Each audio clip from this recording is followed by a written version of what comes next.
The boarding pass was ripped from Maya Robinson's hand so fast no one even saw it happen.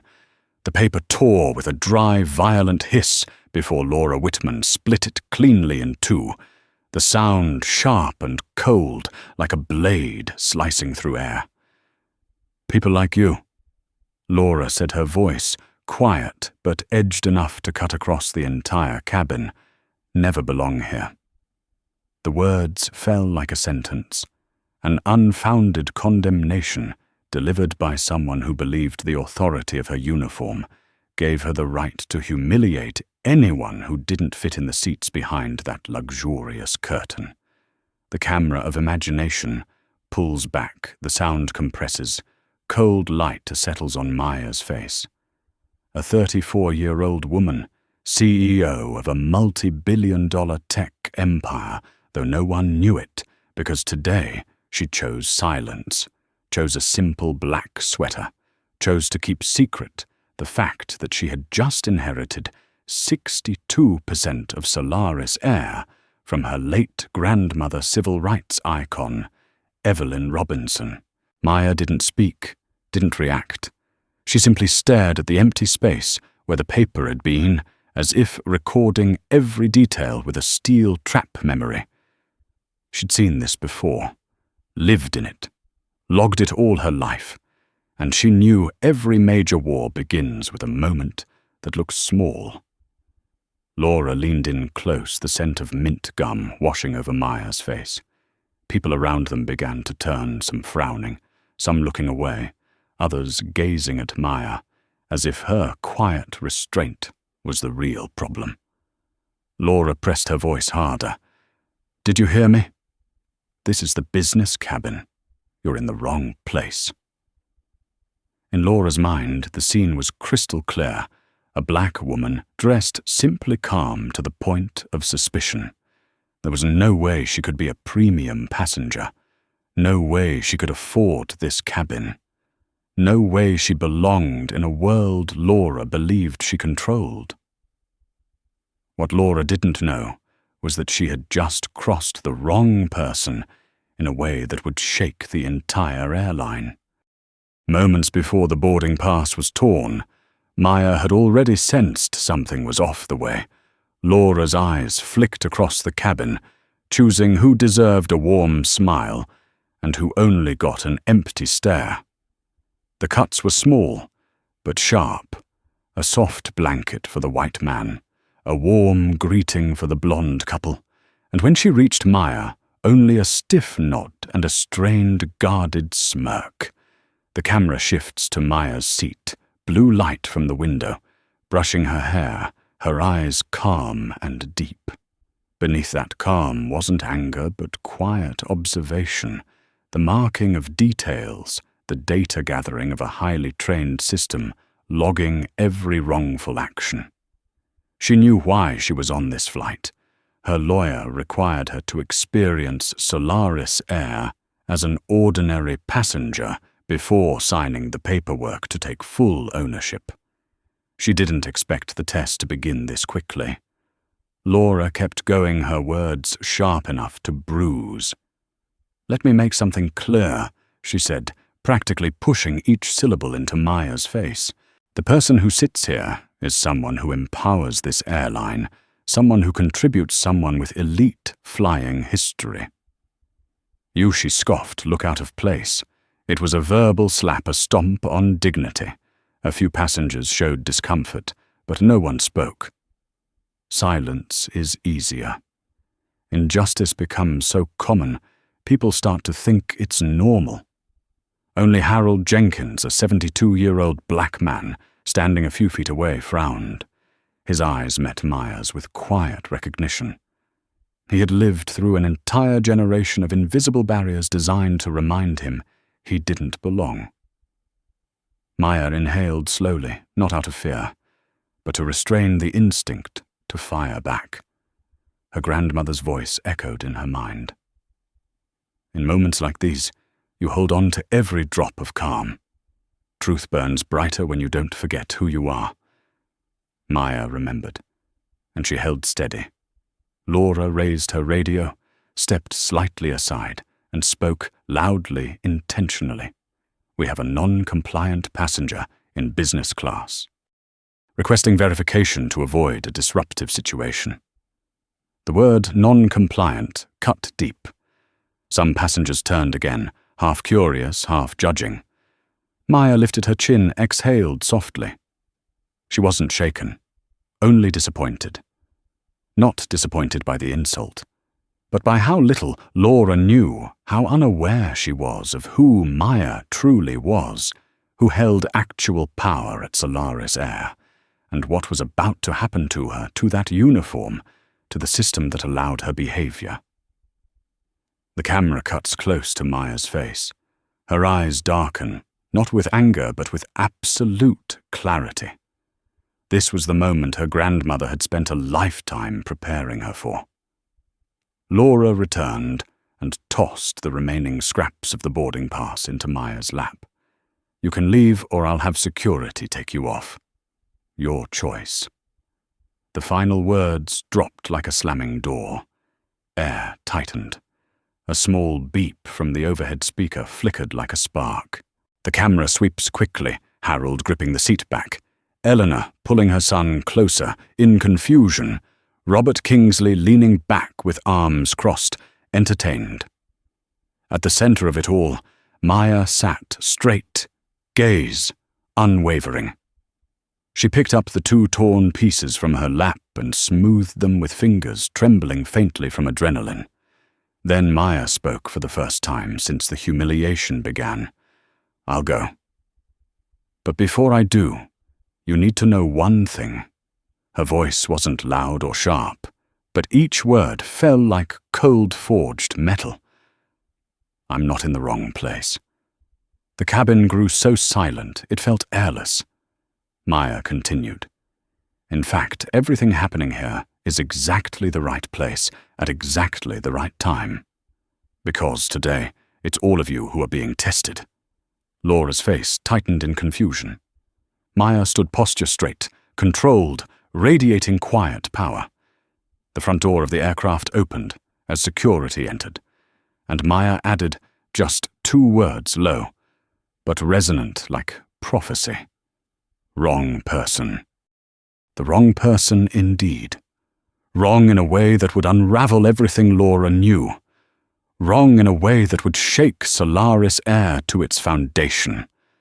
Wrong in a way that would flip the lives of those who believed they had the right to judge others. The story hadn't even begun. But the flame was already lit, and Maya Robinson, the woman whose boarding pass had been torn, whose dignity had been trampled, whose presence had been dismissed, was about to show them exactly who they had awakened. A woman who owned the sky. An owner they never realized was standing right in front of them. The storm of justice was rising, and nothing could stop it. Laura Whitman didn't understand why the 2 words, "wrong person," coming from Maya Robinson, sent an icy shiver racing down her spine, as if a strange gust of wind had swept straight through her. But the feeling lasted only a second. Her familiar ego snapped her back, the ego of someone who believed the uniform on her shoulders granted her immunity from consequences. She lifted her chin, forcing her voice louder than usual to bury the flicker of unease. "Security, remove her from here."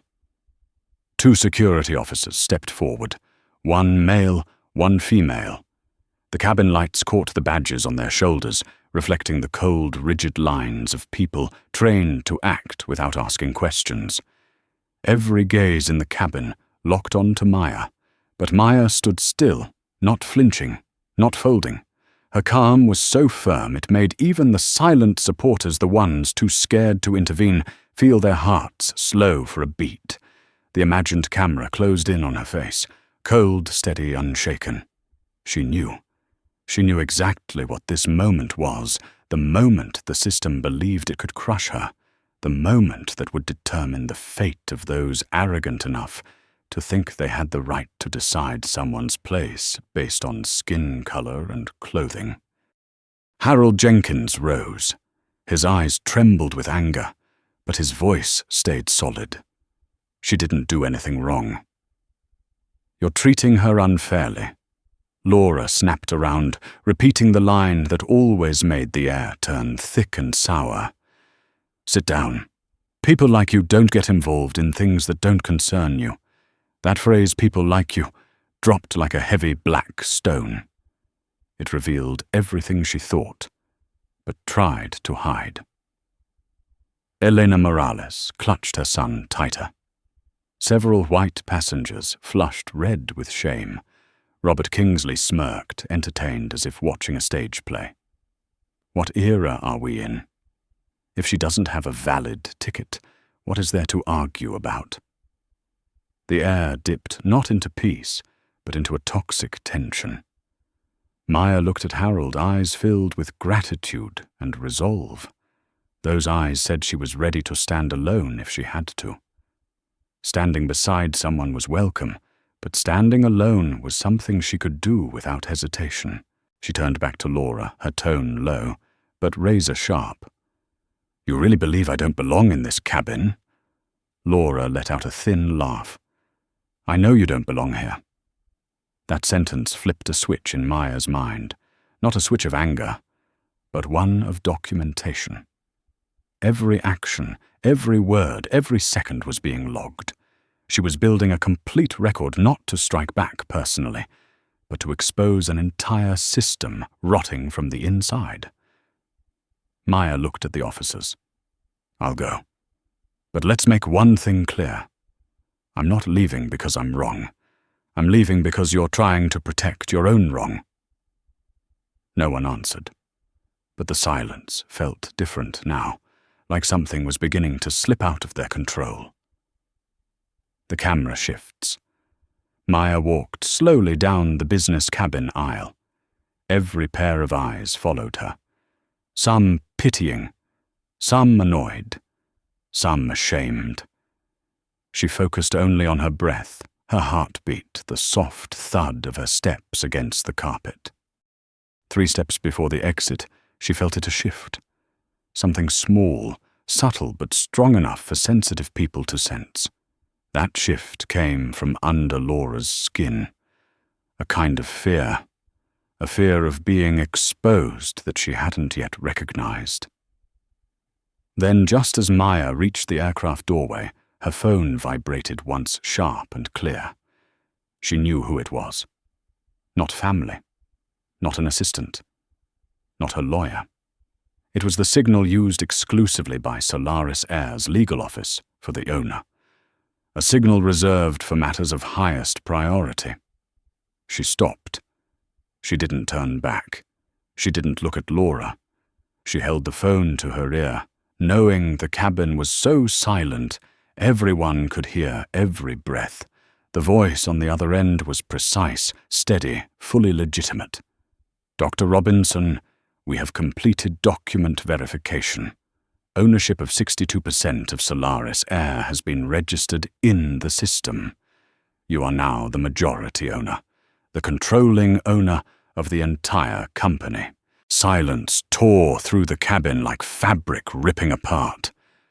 Silence that had weight shape and shock. Harold's jaw dropped. Elena clutched her son tighter but stared in disbelief. Several passengers covered their mouths. Robert dropped his champagne onto the carpet, and Laura, standing just a few meters away, looked as if reality had yanked her backward. Her face twitched, her pupils widened. A single heavy realization dropped into her mind, like a stone plunging into still water. She's the owner. Maya still didn't turn around. She held the phone calmly, as though the call was just another part of her day. "Who is in charge of the cabin?" she asked clearly. The voice on the line replied with absolute formality. "According to the system, the person responsible for the business cabin on Flight 608 is lead flight attendant Laura Whitman. If disciplinary action is required, we are ready to follow your directive immediately." Laura buckled a step. Not from weakness, but from being abruptly thrown out of the position of power she thought was permanent. The door of authority had slammed in her face. Maya turned, slowly, deliberately, like a verdict revealing itself. Her calm expression faded, replaced by the cold sharpness of someone who understood the weight of power and how to wield it. Maya spoke plainly, neither raised nor lowered her words, cutting clean like a blade swung in a single line. You assaulted, humiliated, and attempted to wrongfully remove the controlling owner of this airline. Laura opened her mouth, but no sound came out. No one in the cabin even breathed. Maya took a step forward. It was soft, almost soundless, but Laura flinched back as if struck. You said I didn't belong here, Maya continued. But this moment right now is when you learn that the person who doesn't belong here is you. Laura collapsed into the nearest seat. No one went to her. No one asked if she was okay. No one dared, because everyone understood a storm was forming right here in the business cabin, and at its center was a woman they had all misjudged from the very first second. Maya raised the phone again. Initiate emergency disciplinary protocol. Suspend the entire flight crew, immediately preserve all cabin footage, and prepare the legal team for when we land. The voice responded. Understood, owner. Laura gasped for air. Robert shrank into his seat as if trying to disappear.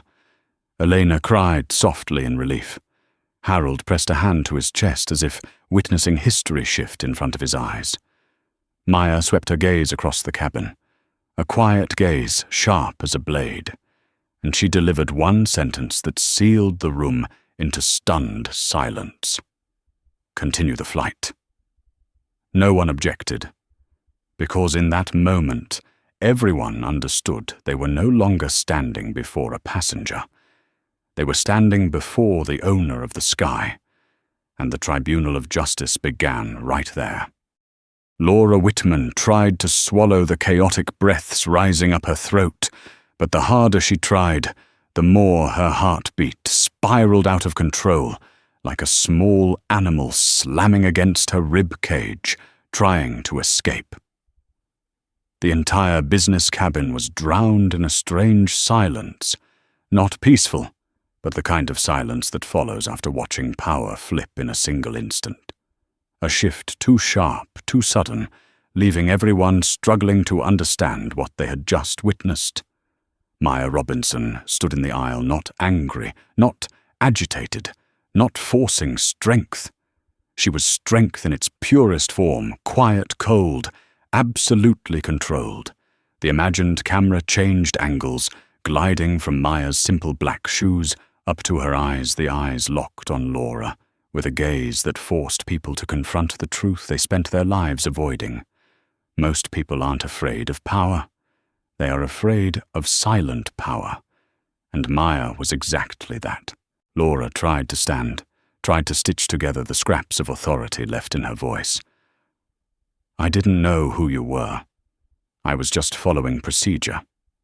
Her voice shook, her posture faltered, a flimsy excuse collapsing even as she spoke it.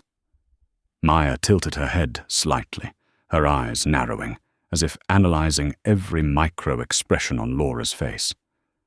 Procedure, Maya asked. Soft. Very soft, but precise like a judge's gavel hitting wood. Harold Jenkins, standing a few rows behind, let out a dry laugh, the laugh of a man who had seen far too many lies wrapped neatly inside the word procedure. You call what you just did procedure, he said. What procedure lets you tear up a passenger's boarding pass? What procedure lets you assault someone in front of the entire cabin? Laura opened her mouth, then closed it. Her answer died in her throat. Elena Morales still held her child, tightly watching Laura, with a painful, knowing look. It wasn't pity. It was the look of a mother who had endured enough discrimination to recognize one truth. When wrongdoing is forced into the light, the guilty lose their strength fast. Robert Kingsley, on the other hand, had gone pale. His hands trembled. He knew the video he recorded, the comments he made, the biased jokes he whispered, were saved in dozens of phones around the cabin. His reputation, his career, all could vanish because of a few minutes of ignorant complicity. Laura turned to Maya again, grasping desperately for a sliver of control. I was just trying to keep order. I didn't mean to. Maya cut in. Her voice wasn't loud or rushed. It was sharp, like a blade sliding across a table. When you told me I didn't belong here, was that an accident? When you pushed Mr. Jenkins to the back of the cabin, was that unintentional? When you denied me the meal I requested, then served that exact meal to the man in seat 3. See, was that a mistake? Laura stepped back.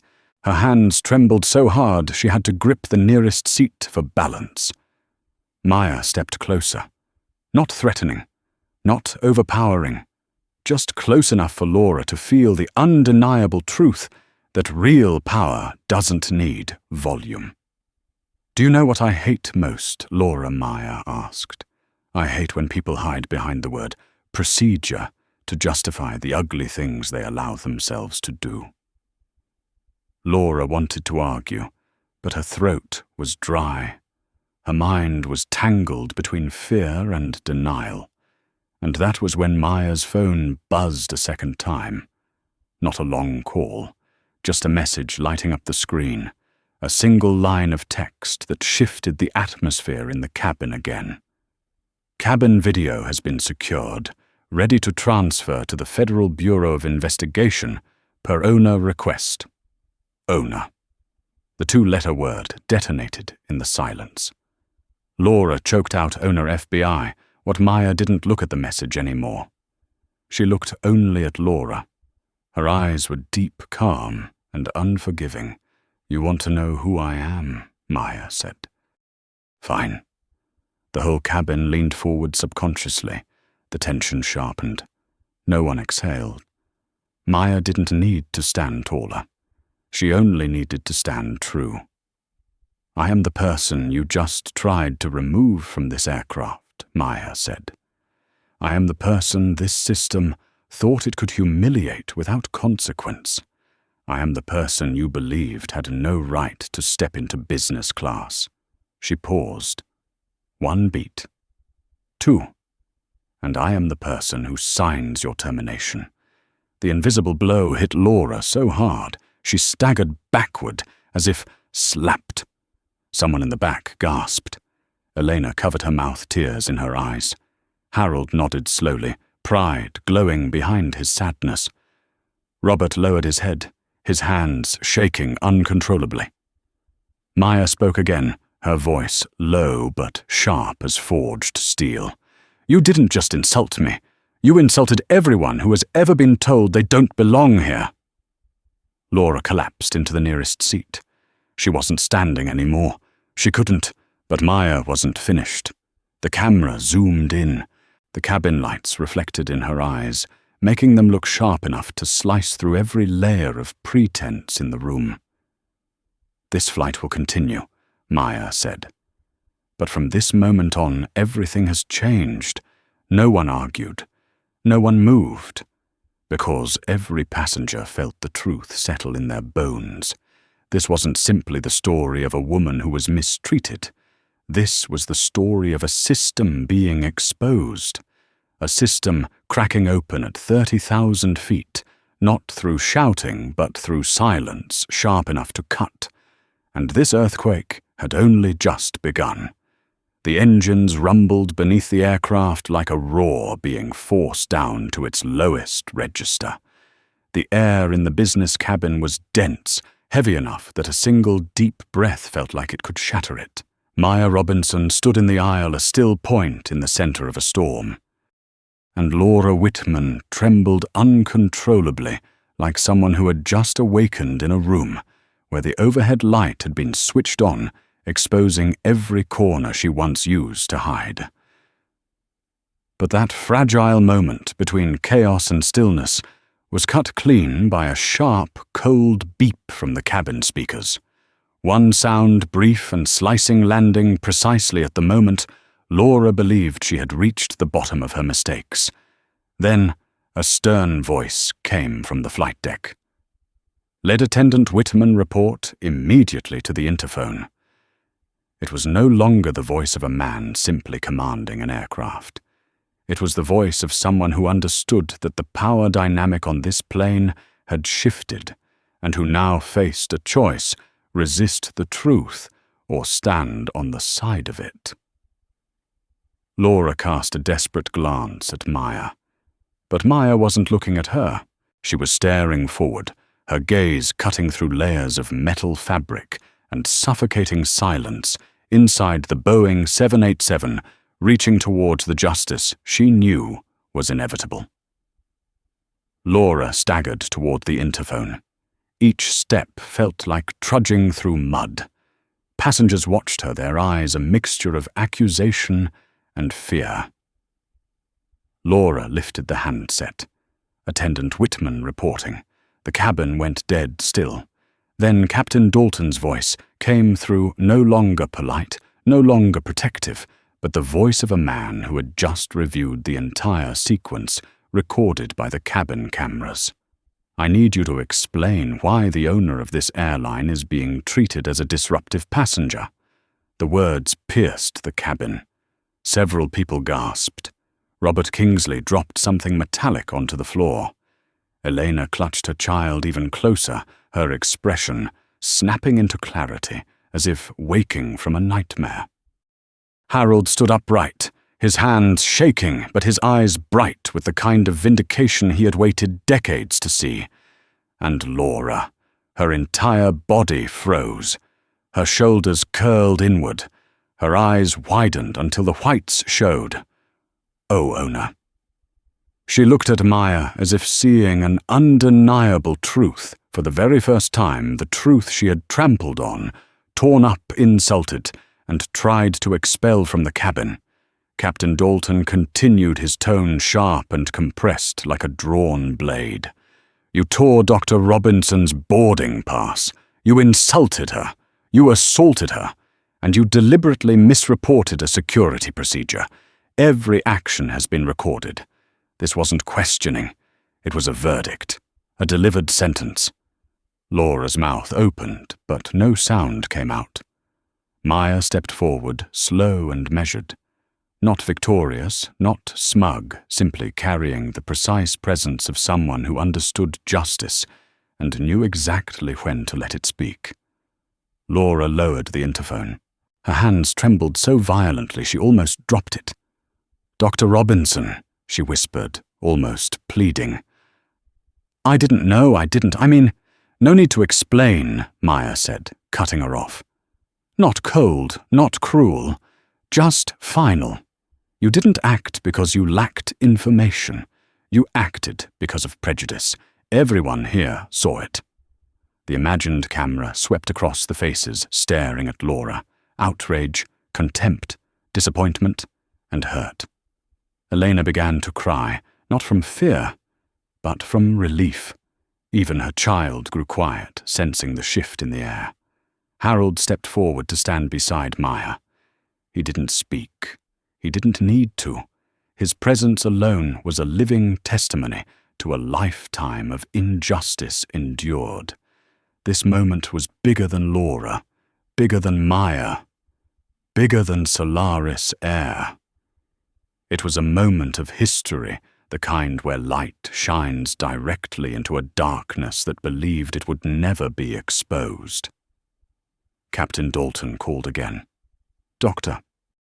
"Robinson, do you wish to continue the flight or request a halt?" Laura looked at Maya with the expression of someone awaiting a final judgment. Passengers held their breath. No one dared guess what she would say. Maya calmly adjusted the sleeve of her black sweater, a small gesture but dignified. She didn't tremble. She didn't hesitate. She looked at the interphone on the wall and spoke. "Continue the flight." 1 sentence, 2 words, yet the echo carried the weight of a judge striking the gavel. Not because she forgave, not because she was letting it go, but because Maya Robinson wanted every single person on this plane to witness the truth play out in full. She wanted them to see how real power worked, not through shouting, not through retaliation, but through order, through truth, through justice rising on its own. And in that instant, everyone understood something without it needing to be spoken. The flight had changed direction. Not on the map, but in the history of Solaris Air. Maya walked back toward seat 2A, upright, steady, silent authority, cold precision. She didn't need to declare she was the owner.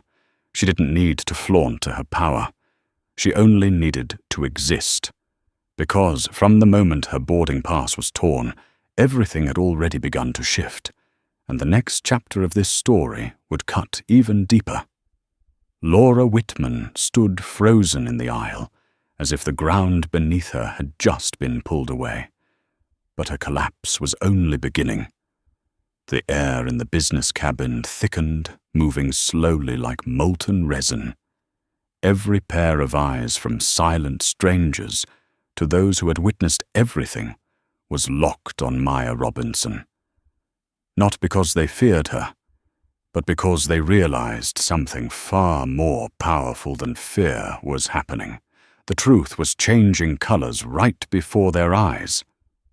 Maya sat down in seat 2A, a small motion, yet powerful enough that nearby passengers felt as if they had just seen a rightful position of authority return to its place. She said nothing. She simply fastened her seatbelt.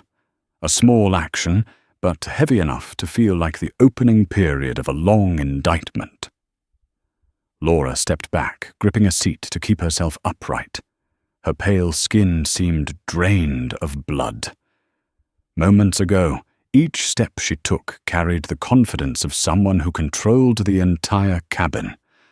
Now each step felt like sliding deeper into a pit she had dug for herself. Dr. Robinson Laura's voice was barely a breath. "I misunderstood." "I didn't know you knew very well," Maya replied without turning her head. Her voice wasn't loud or sharp. It was simply quiet enough to suffocate the room. "You did not need to know who I am to treat people properly." 1 sentence, soft but landing, with the weight of steel striking the aircraft floor. Laura shrank back, as if the words hit the deepest part of her conscience, the part that had known she was wrong long before this moment, yet believed her small authority could hide it. The imagined camera shifted to Harold Jenkins. He stood tall, his eyes glowing with something only those who have lived more than half a lifetime in injustice truly recognize the light of truth finally being exposed. Elena Morales wrapped her arms around her son, a little tighter, her lips trembling. Not from fear, but from witnessing something mothers like her rarely see justice within reach, alive, standing right in front of her. Robert Kingsley turned away, avoiding Maya's eyes. He knew every word he had said earlier was now preserved in the phones, tucked into pockets, purses and sleeves around the cabin. In a few hours his career would be gone. Not because Maya destroyed him, but because he destroyed himself by siding with wrongdoing. Laura stepped back again, and at that exact moment, a soft click echoed. A passenger had started recording. Then another. Then another. The sound of cameras beginning to roll rippled like tiny sparks, not because people craved drama, but because everyone understood they were witnessing an event that must not be distorted. Laura panicked. Her hands shook violently. No filming. Turn them off. All of you turn them off." She lunged toward the nearest passenger, reaching for their phone. And then Maya's voice filled the cabin, low, sharp, without volume but with command. "Stop." Laura froze, as if yanked back by an invisible force. "Do not touch them," Maya said, her gaze cold as metal. "They are doing what everyone should do, recording the truth." Her words shook half the cabin, not because she was loud, but because that is what real truth feels like when it stands up on its own. The speakers crackled. Then Captain Dalton's voice came through. "The cabin will remain stable. All crew members remain in position. No one is to interfere with passengers." Laura trembled violently. She turned toward a nearby passenger, stammering, I'm being misunderstood. I was just following procedure." I'm not a bad person." Harold stepped forward. His voice wasn't raised, but it carried the weight of 7 decades lived in the skin of a black American man. "You are not a bad person because you tore a boarding pass. You are not a bad person because you told her she didn't belong here. You are not a bad person because you tried to force her out of this cabin." Then he spoke slowly, each word striking the floor like a heavy stone. "You are a bad person because you believed you had the right to do those things." Laura collapsed into the nearest seat, this time not from fear of Maya, but from fear of herself. Maya stood, not to assert power, not to retaliate, but because responsibility required her to. She stepped into the center of the cabin. The overhead lights cast a sharp outline around her, a thin halo of truth. "This flight will continue," Maya said, "and every second from this moment will be recorded, so no one can ever say this didn't happen." Several passengers nodded. Some closed their eyes and exhaled, releasing burdens they had carried for a lifetime. Maya looked at Laura one last time. "You think you understand power. But real power does not live in a uniform," she said. She paused. "It lives in how we treat others. And today, you chose wrong." Laura broke down in tears. Not elegant tears. Not cinematic tears. But the kind of crying that comes when a life finally falls into the pit it dug for itself. Maya returned to her seat, sat down, fastened her seatbelt again, calm as someone who had just corrected the order of an entire world contained within a 787 cabin. And as the plane trembled softly while settling into smooth air, everyone understood that this was only the beginning. Because from the moment that boarding pass was torn, from the first second Laura decided to judge someone through prejudice, a system began to collapse. And Maya Robinson would be the one to finish what had begun. Laura Whitman jolted upright like someone cornered in the last dark space they hoped to hide in, but that darkness had no shelter left for her. The entire business cabin was stretched tight like a wire about to snap. No one spoke. No one breathed too loudly. No one even dared blink. Maya Robinson remained seated, head tilted slightly upward, her gaze fixed on Laura. It was not the look of a victor, not the look of someone seeking revenge. It was the look of someone recalibrating the entire world in front of her. This small, noisy, prejudice-worn world was about to be stripped bare. Laura swallowed so hard, her throat made a dry, audible click. She looked at Maya then, around the cabin, as if begging for someone, anyone, to stand with her. No one, not a single person. Just minutes earlier, she had been the one the cabin instinctively obeyed, feared, or tolerated. Now she stood utterly alone.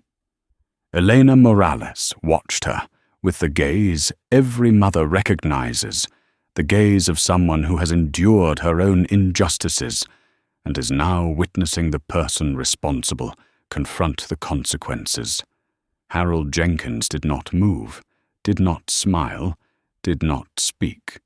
He only looked at Laura with the steady eyes of someone who has lived long enough to know justice does not come often. But when it does, it sweeps everything clean. Robert Kingsley could no longer sit upright. He pressed himself into a seat, trying to make himself smaller, as if shrinking could erase the videos of him that now lived in the phones scattered across the cabin. Laura's voice trembled. "Dr. Robinson Owafai, I am truly sorry. I didn't know.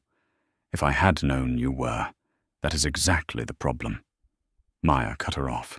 No emphasis, no raised voice, but each word dropped like a slab of concrete. "You did not need to know who I am to treat me correctly." Laura opened her mouth again, but Maya's next words sliced straight through the forming excuse. "You did not strike at me because you didn't know I was the owner. You struck at me because you believed you had the right to." Laura shook, stepping back half a pace. Maya turned fully toward her, her gaze as sharp as a blade, peeling away every layer of pretense. "If I were just an ordinary black woman, you would have done exactly the same thing." The entire cabin shuddered. A few passengers lowered their heads, not in shame for Laura, but because they knew Maya was right. They had seen this before, many times, and they had learned to look away. But today, no one could look away. Laura broke down. Her crying was raw, fractured, the kind of desperate sobbing of a child caught stealing. But Maya didn't soften. She watched with the detached clarity of a surgeon looking at an infected wound, sympathetic to the pain, but unwilling to pretend it wasn't there. "Do you know what the worst part is, Laura?" Laura lifted her blotched face, eyes swollen with pleading. "The worst part," Maya continued, "is not your actions." She paused. A breath held the entire cabin captive. "It is the system that convinced you those actions were normal." Laura collapsed into the nearest seat, hands covering her face, her sobs wet and hopeless. Then the cabin speaker clicked on. Captain Dalton's voice came through. "We have issued an emergency notice to ground control. Solaris Air Legal Counsel and federal authorities are standing by upon landing." Laura flinched like she had been struck. She lurched forward, nearly shouting, "No, I haven't explained. I was only..." Maya stood. A simple movement.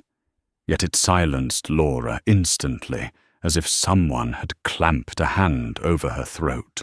Maya approached her slow, steady, not threatening, simply carrying the undeniable presence of rightful authority, standing exactly where it belonged. "A person who is truly sorry," Maya said, "never apologizes, only after being caught." Laura crumbled entirely, but there was no rescue waiting for her. Not today. Maya no longer looked at her. She turned toward the entire cabin, as though speaking to everyone here and to every corner of the industry that had let behavior like this grow unchecked. From this moment on, Maya said, every action will be recorded, and every witness here will be evidence. Her eyes swept across the passengers, the ones who had been silent, the ones who had suffered, the ones who were realizing for the first time what it meant to stand on the right side. Then Maya delivered the final line, both a promise and a verdict. No one on this flight will ever again be able to say they did not know what happened. The cabin fell into absolute silence. No more crying. No more whispering. Only the unmistakable sense that something had begun moving in a direction no one could stop. And every single person understood the real storm had only just begun beneath the clouds. And Maya Robinson, with her steady voice and razor-edged quiet power, stood at its very center, The engines murmured beneath the aircraft's body like a distant warning. No one spoke. No one breathed too deeply. No one shifted. Everyone could feel it. This moment, unfolding before their eyes, was no longer about a flight attendant or a passenger, but about an entire system being exposed. Laura Whitman sat collapsed on the edge of a seat, hands covering half her face, hair falling forward, her whole body shaking like a violin string pulled too tight, ready to snap. Every small sob she let out sounded sharp in the still cabin, like metal cracking. But no one approached her. No one placed a hand on her shoulder. No one said it's okay, not because they were cruel, but because they understood this was not the moment to comfort someone who caused harm. This was the moment to stare directly at what had been rotting beneath the surface of society. Maya Robinson stood in the aisle, head slightly tilted as she looked at Laura. No pity, no anger, no vengeance. Only the gaze of someone seeing the truth laid bare and accepting it without blinking. She spoke softly, just loud enough for Laura to hear, but powerful enough for everyone in the cabin to feel, "Don't apologize to me. Apologize to the people you treated this way long before me." Laura let out a strangled sob. Maya's words sliced straight into the deepest part of her, the place she had avoided facing. Because this was not the first time. Not a mistake. Not a moment of lost control. It was a pattern, a habit, a form of toxic authority she had been allowed to nurture from the moment she first put on that uniform. Elena shivered slightly as she held her son. Harold exhaled deeply, as if the weight of decades was shifting on his shoulders. Then a small phone chime sounded. Not Maya's this time. A young man in row 3 looked down at his screen, then up with wide eyes. "Oh my God, it's online! It's already streaming from several auto-sync cameras. News sites picked it up. A wave of whispers moved through the cabin like paper catching fire." Laura jerked her head up. Panic twisted her face. "No, no, no, you can't." Maya silenced everything with a single line. "You cannot control the truth." Laura looked like she had been hit again. The engines hummed gently. The overhead lights shifted into cruise mode. Everything seemed stable on the surface.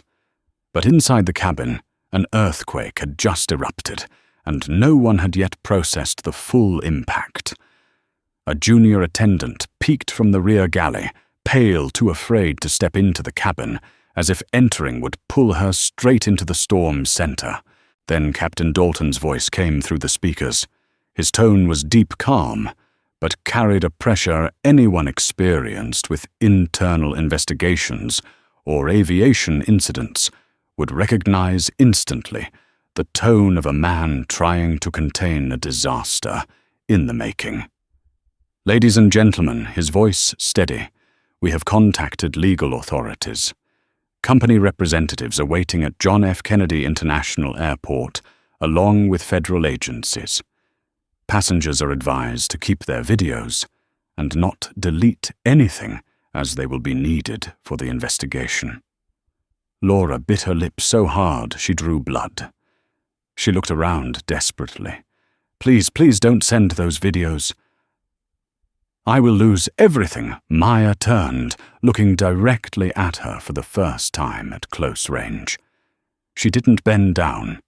She simply angled her head, the cabin lights catching her dark eyes like polished stone. "You struck someone. You demeaned someone. You abused authority. You tried to remove a passenger because of their skin color. And you still believe you deserve protection?" Laura's mouth opened, but no sound came out. Maya continued her voice, dropping one tone lower, not threatening, but delivering a verdict. "This is not about me, Laura. This is about the people after me. The ones who might meet another Laura on another flight, in another cabin, on another day. Silence swept the cabin. So quiet you could hear the faint buzz of the air vents. This was no longer a confrontation. It was a lesson, an indictment, a warning delivered to an entire industry, to an entire society. Then Maya stepped closer. The distance between them was now only a few handspans. She spoke slowly, sharply, each word landing like a nail driven into the cabin floor. You think today is the day you lose your job. It is more than that.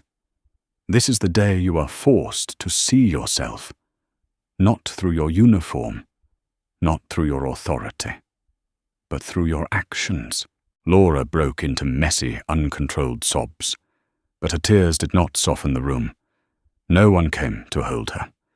No one whispered comfort, because everyone knew tears do not erase discrimination. They only reveal the person who caused it. Harold placed a hand on Maya's shoulder. Gentle, respectful, like an elder witnessing the moment a younger generation rises exactly when history demands someone stand. He said, his voice low but resonant. You did the right thing. Maya looked at him, her eyes softening slightly without losing an ounce of strength. I haven't done anything yet, she said. This flight is only the beginning. The entire cabin shuddered, because the way she said it, it wasn't a threat. It wasn't a promise. It was the truth. A truth ready to pull the entire airline into a storm. And none of them knew that, as the plane slipped out of this patch of steady air, what awaited them ahead was even bigger than what they had just seen. A faint vibration rolled through the aircraft's body like an unsteady heartbeat. The cabin sank again into that dense silence, the kind of silence you only hear in a courtroom right before a verdict is read. But this was no courtroom. This was the business cabin, at 30,000 feet, a cabin holding the downfall of one woman and the rise of a power no one had imagined. Laura Whitman sat hunched on the edge of her seat, hands limp, eyes wide, like someone watching her own soul being stripped bare. No more tears, no more sobs, only emptiness, the kind that chills anyone who sees it. Maya Robinson was different. She no longer looked at Laura. She didn't need to. She knew the battle had already moved far beyond those red, trembling eyes. It now lived in the dozens of eyes around them, in the cameras recording every sound and every movement, in the breaths, the lowered gazes, the stories each passenger would tell after today. And it lived in the phone call that was about to come. When the small notification bubble appeared on Maya's phone screen, the entire cabin held its breath. No one said a word. They didn't have to. Everyone could feel it. This call would change everything. Maya looked at the screen. The caller's name lit up. William Harper, Chief Executive Officer, Solaris Air. No one could hear her heartbeat, but they could feel it like an invisible current passing through the cabin. Maya accepted the call, held the phone to her ear, then switched it to speakerphone. The entire business cabin instantly became the conference room of a high-level emergency meeting. William Harper's voice came through low and sharp, carrying the pressure of a chief executive officer standing on the edge of a public relations disaster. Dr. Robinson, we just reviewed the video. And I? He stopped for a second, perhaps from shock, perhaps from fear. I want to issue an official apology immediately on behalf of all Solaris Air. Laura's body jerked violently as if struck. She whipped her head toward Maya, her mouth opening but unable to form a single word. Maya didn't respond. She let him continue, not out of politeness, out of power, the kind of silent power that forced the entire cabin to listen. William Harper drew a breath. The behavior of Attendant Whitman is a severe violation of professional ethics company policy and federal law. She is suspended immediately, and if you request it, we will terminate her employment within 24 hours. Laura gasped for air, nearly collapsing. Her fingers clenched the seat edge hard enough to tremble. She realized she was no longer facing a passenger. She was facing the one person with authority to end her entire career. But William Harper wasn't done. We also request to meet with you as soon as the plane lands. The board of directors is waiting to discuss new management terms based on the controlling ownership you have just received. The cabin erupted into stunned silence. Eleanor held her child tighter. Harold leaned back, eyes glistening, not from sorrow, but from witnessing something he never expected to see in his lifetime. Several young passengers sat frozen, as if trying to etch every second of this moment into memory to tell future generations. Maya still said nothing. She stared into the empty space ahead, as though William Harper's face were projected right there in front of her. The cabin speaker chimed softly, a prelude to the tensest moment yet. "This is Captain Dalton," his voice steady, but layered with fear, pressure, and the awareness that this situation had become historic. "We are now coordinating with senior Solaris Air Management. All passengers are asked to remain calm and stay in their seats." His voice was nothing like before, not routine, not neutral, but the voice of a man realizing something monumental was unfolding on his aircraft. Then William Harper continued. "Dr. Robinson, how would you like me to proceed?" The entire cabin, every crying passenger, every silent witness turned toward Maya. This was the moment they had all unknowingly been waiting for. The moment that would determine Laura's fate. The moment that would steer the future of Solaris Air. The moment that would mark a turning point in the story of injustice brought into the light. Maya stood. Not a rustle, not a whisper. Even the aircraft itself seemed to pause. She stepped slowly into the center of the aisle. The cabin lights cast a thin halo around her shoulders, a glow she did not seek but carried naturally. Maya lifted the phone slightly and spoke. "I do not want to deal with this alone." Shocked breaths scattered across the cabin. "I want to deal with the entire system. One sentence, one clean strike. A declaration not aimed at a single person, but at the mechanism that allowed this to happen." William Harper fell silent. No one else dared to speak. Maya continued, her voice low and solid as metal cutting into stone. "And it begins with this flight." Laura's tears returned, but this time it wasn't fear of losing her job. It was fear of facing the truth about who she had become. Maya lowered the phone and swept her gaze across the cabin. Her eyes moved like a scanner, collecting data, memorizing every face, every emotion, every moral choice. Then she spoke the line no one would ever forget. "I didn't make this bigger. Their actions did." And as she sat back down in seat 2A, the heartbeat of the entire aircraft pounded like war drums. No one spoke. No one moved. Every person felt it. The next part will be the hardest, the part of justice, the part where the entire system is forced to change. And Maya Robinson, still calm, still silent, still sharp as ice, was preparing to begin it. The flight continued, but no one on it would ever be the same. The air inside the cabin shifted color.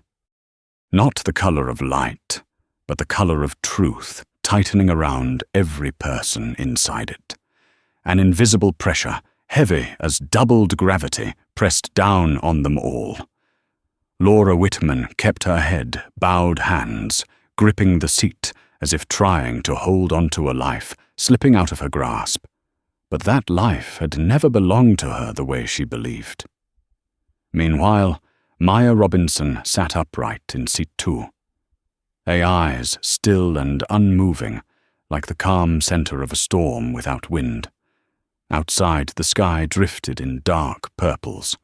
Inside, the silence was so tight that one strong breath could detonate everything. Then the engines rose slightly, and the heaviest confrontation of the flight began. Captain Dalton came onto the speakers again. His voice no longer carried its usual steady composure. It had taken on a new weight, the weight of someone staring at a national-level crisis unfolding on the plane he commanded. "Ladies and gentlemen," he said, "we have just received direct instructions from Solaris Air's Executive Board. Legal representatives and federal authorities will be waiting at the arrival gate. Passengers are requested to keep all videos and not delete any evidence related to the incident." A simple sentence. But it pushed Laura deeper into absolute darkness. She turned to Maya, her eyes wet, her voice broken. "No, please, I'm begging you, don't let them destroy my life." Maya turned her head, just slightly, but enough to silence Laura like a hand closing around her throat. She spoke softly, like a cold night wind. "Your life destroyed itself. I am only turning on the light." A reply that needed no volume to extinguish every plea. Elena Morales, the mother who had been holding her child since the start, looked at Laura with the kind of gaze only mothers understand. This is not the time for cheap forgiveness. This is the time for children to see right and wrong clearly. Harold nodded slowly, as though he were witnessing decades of racial injustice reenacted and finally addressed before his eyes. Then a small beep sounded from the internal comm system, a different tone this time, more formal, firmer. Maya tapped the accept button. A woman's voice came through crisp, controlled professional. "Dr. Robinson, this is Margaret Lane, head of legal for Solaris Air. We are in an emergency meeting with Chief Executive Officer Harper. We need to confirm one thing. To what extent do you want this incident handled?" The cabin held its breath. Not from fear, but because everyone understood Maya was standing at a crossroads. Ordinary people never faced a decision whose consequences could reach every attendant, every chief purser, every director, every department, every policy in the entire aviation industry. Laura staggered, trying to rise. "Please, Dr. Robinson, I have a family, I have." "Did you think of your family when you struck me?" Maya asked. Her voice was not raised. It was the tone of a moral question echoing from deep inside someone's conscience. Laura froze, then collapsed back into her seat. On the speaker, Margaret Lane continued, "We are prepared to suspend the entire flight crew and to open a full-scale system-wide investigation if you request it." The air seemed to solidify into glass. Harold whispered, "This young woman, she isn't just saving herself. She's saving those who will fly tomorrow next year, 10 years from now." Maya breathed in, slowly lifting her chin. She didn't answer immediately. She let the silence fill the cabin like an emotional current, making everyone aware that her next words would not just determine Laura's future, but the future of Solaris Air. She said, "I do not want this incident to end with an apology letter." A pause. 1 beat. 2. "I want to change the mechanism that allowed this to happen." Margaret's voice wavered slightly. "Which mechanism, ma'am?" "The mechanism that makes attendants believe they can decide who belongs here based on skin color. The mechanism that makes passengers afraid to speak up. The mechanism that makes someone like Laura believe she has the right to tear up someone's boarding pass. The passengers didn't speak, but their expressions shared the same silent truth. She's speaking for all of us. Maya continued. I request a full system-wide investigation, from training recruitment and behavioral monitoring to how the airline handles complaints. Margaret drew a sharp breath on the other end. Understood, Dr. Robinson. I will notify Chief Executive Officer Harper immediately. Then her tone softened unexpectedly. Thank you. Not because you are the owner, but because you are doing what so many have wished someone strong enough would do. Maya didn't reply. She set the phone down. The atmosphere in the cabin now felt like the moment before a judge's gavel strikes. Laura whispered from across the aisle. Are you going to destroy me? Maya looked at her. This time her gaze was not cold, nor angry, but honest. No, Maya said. I do not need to destroy you. A quiet breath. You destroyed yourself. I am only refusing to cover it up. Laura broke into tears again. But no one comforted her. Not because they hated her, but because they understood people are comforted only when they take responsibility. Laura had not. She was only afraid, not aware. Captain Dalton returned on the speakers. We will begin preparing for landing. Federal legal representatives will board first. Passengers, please remain seated and keep your videos. No one objected. No one complained. No one said, this is inconvenient, because they all knew they were witnessing a moment of history. Harold placed a hand on his heart and murmured, Justice finally found the right door. Maya looked out the window. The night sky glowed with the lights of the city rising beneath the cloud layer. And she knew, when the plane's wheels touched the runway, it wouldn't just resolve an incident. It would force an entire system to transform. The flight continued. But the world had already changed. The aircraft's wheels hit the runway at John F. Kennedy International Airport with a hard jolt like the final heartbeat of a body that had fought against injustice for far too long. The business cabin tilted forward slightly, but no one bothered to straighten anything or tighten their seat belts. Everyone sat frozen as if they had just lived through an earthquake whose tremors were still crawling beneath their skin. Laura Whitman stared downward, her eyes empty. Her tears had stopped falling, but the despair remained heavy as a stone pressing against her chest. Her fingers clung to the edge of the seat, as if trying to hold on to the last remnants of a power she once believed would last forever. But her power was dead, and she was the one who killed it. Maya Robinson sat upright in seat 2. No longer looking at Laura. She didn't need to. She had moved past the personal insult. Now her eyes were set on something larger, something deeper, a system that would finally have to answer for everything it had permitted, everything it had ignored, everything that people like Laura embodied only as the visible surface. The black sweater Maya wore caught a soft gold reflection from the cabin lights, making her appear not like a victim, but like an indictment written in spine silence and unshakable resolve. Captain Dalton came onto the speakers again, his voice tightly controlled. Please remain seated. Federal authorities and company representatives will board before passengers disembark. No one argued. No one complained. No one was the same person they were at the start of this flight. The aircraft door opened with a sharp metallic snap. Heavy, steady footsteps followed. Agents from the Federal Bureau of Investigation's Aviation Crimes Division, supervisors from the Transportation Security Administration, representatives from John F. Kennedy Airport, and finally the legal team of Solaris Air.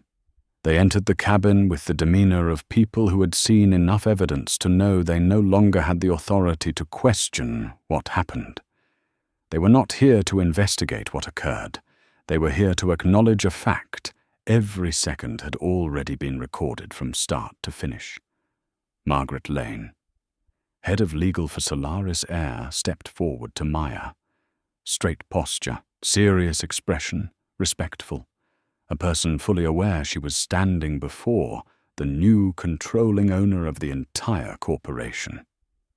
"Dr. Robinson," she said, her voice lowered, "we officially grant you full authority over how this incident will be handled, not offering a choice, not requesting a decision, granting authority." Several passengers inhaled sharply. Harold Jenkins nodded slowly. He understood this moment was not only for Maya, but for every person who had ever been treated as he had. Maya did not stand. She simply looked at Margaret, perfectly calm. "First, make sure the passengers are safe as they leave the aircraft." Margaret nodded immediately. Of course. She spoke like someone who knew that power here no longer belonged to her. The Federal Bureau of Investigation turned toward Laura. A female agent spoke clearly. "Ms. Whitman, we need you to stand up." Laura couldn't. Her knees buckled. Her voice broke apart. "Please, I am sorry, I didn't mean." The agent's tone did not change. "You will be informed of your rights at the office. Please, stand." Maya watched. No pleasure, no triumph, no satisfaction. Only the silence of someone who understood that justice is not the sound of cheering. Justice is order being restored after truth has been torn open. Harold stepped closer to Maya, placing a hand on the back of her seat. "You did what an entire generation has waited for," he said, his voice trembling from emotion, not fear. Eleanor stood a distance away, holding her son, her eyes glistening. "Thank you," she whispered. "Not just for me, but for every child who will come after this." Maya gave a small nod, her eyes softening, but her resolve did not weaken. As the Federal Bureau of Investigation escorted Laura down the aisle, the cabin seemed to contract around her. Every step she took echoed the same message. This is not only the fall of one person, it is the answer to a system that has been wrong for far too long. Maya stood. The entire cabin instinctively made room for her. She stepped out from seat 2A, like someone stepping into a role destiny had prepared long before this moment. Chief Executive Officer William Harper stood waiting at the aircraft door. His face had lost color, not from exhaustion, but from knowing he was standing before the one person who now held the power to determine his future. "Dr. Robinson," he said, his voice tight with a nearly desperate formality. "I know justification needed." Maya cut him off, her voice sharp as the edge of metal. Harper swallowed hard. Maya met his gaze directly. "Tomorrow we meet. The full management board. Every complaint file. Every piece of data. We will start over from the beginning." Harper lowered his head. The Federal Bureau of Investigation cleared a path for Maya to exit the aircraft. The remaining passengers watched her as if witnessing the true face of justice. Not loud, not violent, but silent, precise, decisive. At the doorway, Maya turned back to the cabin one final time. Her eyes swept across every person. Those who witnessed, those who stayed silent, those who spoke up, those who trembled, those who hoped. Then she said the sentence they would never forget. "Today respect was given not only to me, but to everyone who comes after me." She turned away, firm, unwavering, as if she was not just stepping off a plane, but leaving behind an old era and walking into a new one she herself was forging. The aircraft door closed behind Maya Robinson, but the shockwaves of that moment would shake the skies of American aviation for years to come. From the perspective of an expert in systemic justice, this story shows that injustice does not begin with a slap. It begins with the biases nurtured over years and reinforced by the silence of an entire structure. True power does not lie in a uniform or a title. It lies in the ability to stand up, hold on to one's dignity, and force the system itself to look in the mirror. If you believe truth deserves protection, if you believe no one should ever be treated as lesser simply because they look different, then like and subscribe to help spread stories that awaken awareness like this one. And leave a comment with the phrase, "Stand firm," to show that you choose to stand on the side of justice no matter what altitude you are at.